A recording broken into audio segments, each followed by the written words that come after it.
Nigeria's debt service cost surged by 28% to 1.17 trillion naira in the third quarter of 2022. This is according to Nigeria's debt service report for third quarter 2022 released by the Debt Management Office, DMO.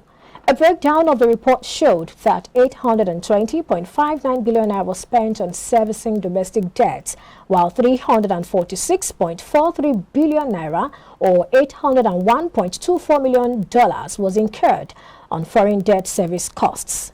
Well, joining us to make sense of this is Charles Fakruha, iBrandTV Senior Business Analyst. He joins us virtually. Hello, Charles. Thanks for joining us today. Well, it's always a pleasure. All right, Nigeria spent 1.17 trillion naira on local and foreign debt servicing in the third quarter of 2022. And this figure represents a 27.9% increase compared to 912.7 billion naira that was spent during the previous quarter, that's second quarter 2022. Let's get your reaction to this. A close to 28% increase quarter on quarter. What are your thoughts? It goes to show the state of the Nigerian state, how we have gotten into so much debt, and it's not appearing to the international community that we are really serious in trying to pay back this debt. Then the government officials keep telling us that we are within the borrowing limit. However, yes, even we are even within the borrowing limit, it does not go well for economic development, because if your debt servicing, you can see how it's increasing month on month, quarter on quarter, then it shows that you cannot do so many productive things in terms of welfare for the people in your country. So it's a cause for concern, and I think the managers of the economy should have a rethink and begin to see. I always say our revenue generation has to improve. Well, Nigeria's total debt stock actually fell to $101.91 billion. That's as of September 2022 from $103.31 billion that was recorded as of June 2022. We see a reduction there. But when measured in local currency, total debt stock rose to 44.06 trillion naira compared to 42.85 trillion naira recorded as of the previous quarter. Now, this is due to the depreciation of the local currency against the US dollar at the official markets. Now, this particular figure actually brings us back to Nigeria's forex crisis. How soon can the nation get out of this vicious cycle? Because at the end of the day, if we were to look at the foreign currency, it's actually depreciated. But when you look at it in terms of naira, you find out that it has increased because of the change in exchange rate within the period under review. I mean, when are we going to get out of this vicious cycle? Yes. You know, they say when you keep doing something using the same method and you expect a different result, it's insanity. You use the same method, you will get the same result. So we need to use a different method now to get a different result. We will not be able to get out of that cycle if we continue the status quo. What we need to do is to change our productive sector. We need to start producing. We need to start exporting. We need to start increasing our revenue. We need to start to block leakages. But most importantly, we need to reduce our imports. We just need to continue to non-oil sector. Export, export, export. Production. That will increase the value of our currency, and at the same time, it will reduce some of it will strengthen our naira. And when our naira is strengthened, then that is when we can now begin to think of how to get out of that. I call it a rat race.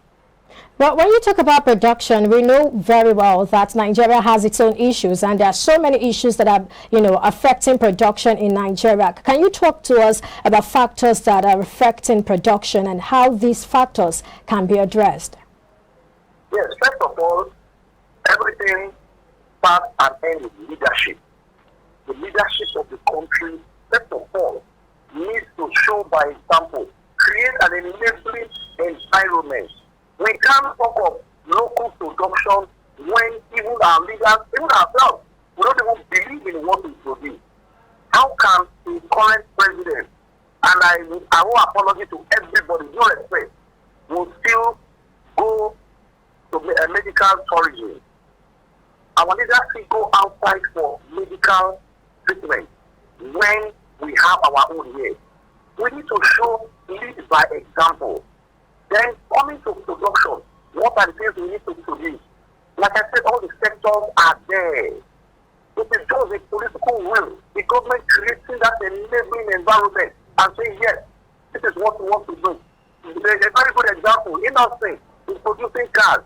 How many government officials, how many ministries are patronizing that company? Yes, we still import cars. So we need to show example, leadership by example. Because when we begin to do that, then it will trickle down. Our import. Even things that can be substituted locally, we still import. Yes, if the people will tell you it is cheaper to import than to produce it. And that's where the government comes in, create the enabling environment for production and export to strive. We need to support export. That is the only way out. Well, there are those who are curious to know what happened, because before now there were some companies, automobile companies in Nigeria, and a lot of companies in Nigeria have had to leave the country. And there are those who are saying what can be done to either bring back the same companies or even some other companies, because foreign direct investment in Nigeria is dwindling by the day. Even when we look at the capital market, we can also see that foreign portfolios are also reducing. So what can really be done? Are we really interested or working towards increasing FDI and FPI, as the case may be? Yes, well, thank you very much for that question. Whether it is foreign direct investment or foreign portfolio investment, all these are foreign investments. The country will benefit one way or the other. However, even those of us who are in the stock market, capital market, we prefer even the foreign direct investment to the foreign portfolio investment, because with foreign direct investment, it will affect so many persons, the economy will improve. When we talk about the foreign portfolio, it's also important too. However, those who have any slight issue they perceive, they just carry their portfolio, sell off their shares, and they are off. Yes, for you to attract foreign direct investment, foreign portfolio investment, the credit of the suitable. First of all, what happens to our domestic investors? Charity begins at home. We are even seeing local industries folding up. We are seeing Nigerian factories closing down because of power issue. They can't access forex. Because you need forex to install, yes, critical capital, critical machinery that will assist your production sector. We can't even, these people can't even do that. And what do you expect? They cannot continue. So the few will relocate to places where the atmosphere, the climate is favorable for them to continue. So it's going to continue this way unless the government is willing, have a blueprint, have a plan to say, yes, we are going to fix power. And we cannot fix power. Private sector, please come in and begin to do this. We need to begin to see the power fixed. Once that is fixed, then it will have reduced production costs for some of these industries. And with that, labor is cheap in Nigeria. That can attract this foreign direct investment. They can come and we will begin to see health employment, industries opening up and all that. That is the only way in which we can begin to start the economy. If we are not able to do that, I'm afraid things will continue and we're going to get worse. However, there are things on the government program we just believe and hope that it is well implemented, and of course that desire to say they want to do something really good is there. And then I'm sure all things really equal, we might begin to see some improvement. All right, let's get back to this particular report. Now, a further breakdown of the report gives a visual representation of what is being spent on servicing local and foreign debt. And at this juncture, one is tempted to ask if debt restructuring or forgiveness can't fix this. What exactly is the way to go? How do we go about this? Okay, it's not that we have not traversed this path before. Sometime in regime of passenger, yes, they first the democratic dispensation. Originally, I think we're even giving them, we paid all of our debt, we're giving them forgiveness, and we're happy. Yes, there's nothing wrong for a country to get into debt, but as long as the debt, we are using it for productive purposes, improving the economy. I will not suggest that Nigeria should go for debt forgiveness because it will not be responsive at all. The international community is aware that Nigeria has all it takes in terms of our human and natural resources to kickstart our economy, pay off our debt, and move the economy forward as long as we have the right leadership. You cannot tell me you are going for debt forgiveness. You are going to beg for your debt to be forgiven when your government officials are the ones that have all the luxury apartments abroad. When a government official allegedly will be said to have stolen or embezzled over 100 billion naira, a government official, then such a country is going before the general community and say, come and do debt forgiveness for me. It is not practicable. We are just deceiving ourselves. The international community, they are watching. Nigeria has all it takes to pay off our debt. We just need the right leadership. All right, you're sounding, it sounds more like it's a moral compass right there. But it's okay. Now, a 4.23 trillion aggregate revenue by the federal government means that it underperformed by 36.3% compared to the 6.65 trillion operated budget for the period. And also, the federal retained revenue underperformed by 33.3%, standing at 3.67 trillion naira. And that's in contrast to the 5.49 trillion naira expected revenue. Now, doesn't this cast a shadow on the 2023 budget performance? Yes, a budget is just a one-year plan. One-year plan. One would say maybe tactical plan, or if you want to use the word operational plan for 1 year. And of course, it's also a carryover from the previous year. So, obviously, the 2023 budget is already in deficit. And like we always say in economics, it's a projection. This is what you want to spend. Let me come in here. I'm saying we have the history of underperformance in the area of projected revenue. So I'm saying that should we also be expecting that to continue in the 2023 budget? Yes, it is going to continue this way if we keep doing the same thing. But since we are seeing the figures right bearing in our eyes, then it's now left for the economic managers now, the leaders in the country that will say, no, this is what we have been experiencing since underperformance. Now we want to put in measures now. Every ministry, this is what and what we have to do. Yes, Charles, if you can hear me, do go ahead, please. I guess we lost connection there, but we've been talking, beg your pardon, we've been talking about how much Nigeria is spending on servicing its debt and how that between the last quarter, that's the second quarter, and the third quarter 2022, we have a 28% increase. We'll take a break now. When we come back, we'll continue with the conversation. Stay with us.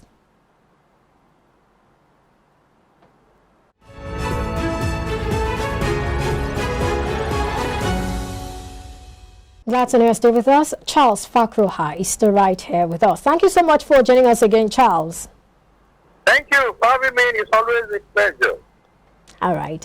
Well, just before I let you go, many have expressed confidence in some of the federal government's policies to yield results by 2023. We're looking at subsidy removal, which is expected to happen by the second half of 2023. And also, the Port Harcourt refinery, which is also to be upstream, and then Dangote refinery, which is also expected to be working at that point in time. And some are even saying that the top three presidential candidates have the potential to reset the Nigerian economy. Some are saying that they'll be good friends to the capital market. What are your thoughts? Well, yeah, these are very positive postulations, and I also share some of that postulation. Yes, removal refinery, second half of the year. Yes, that is also good because the monies from there can be used to kind of increase our revenue for other things that the government can do. That's a good one. Then, of course, the refinery that they said is going to. But for me, I don't believe in any Nigerian refinery again because over the years, we have had so many stories So I believe in one of the candidates that says, privatize all the refineries. Let the private sector take over and let's see. Government just sell up everything. Then hoping for one billionaire to solve Nigerian problems, I don't buy it. I believe in encouraging other Nigerians to set up similar industry so that there will be a lot of competition.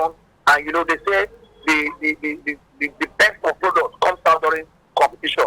So we will see the market forces determining the prices of the fuel in terms of the one that will come for Dangote and other refineries that the government needs to license to produce. So we'll see market forces, demand and supply, determine the price of fuel. So I think with all this, yes, we'll begin to see some positive results in next year. Coming to the three presidential main gladiators in the presidential elections, yes, they are all economists. They all understand what it takes to be in private sector, and we'll give them the chance. And of course, we'll continue to encourage any of them. Of course, any of them that at the end of the day, the Nigerian masses have said, this is our president. Of course, we in the private sector, we are ready to cooperate with that candidate and see how we can, you know, turn around the Nigerian economy for the good of everybody. All right, thank you so much, Charles Fakroha, for sharing your thoughts with us on the show today. Thank you very much. It's my pleasure. All right. iBrandTV. Okay. Still to come after the break, 33 states lack landfills, dispose waste openly. This is according to the just released State of the Nigerian Environment 2022 report. We'll be back.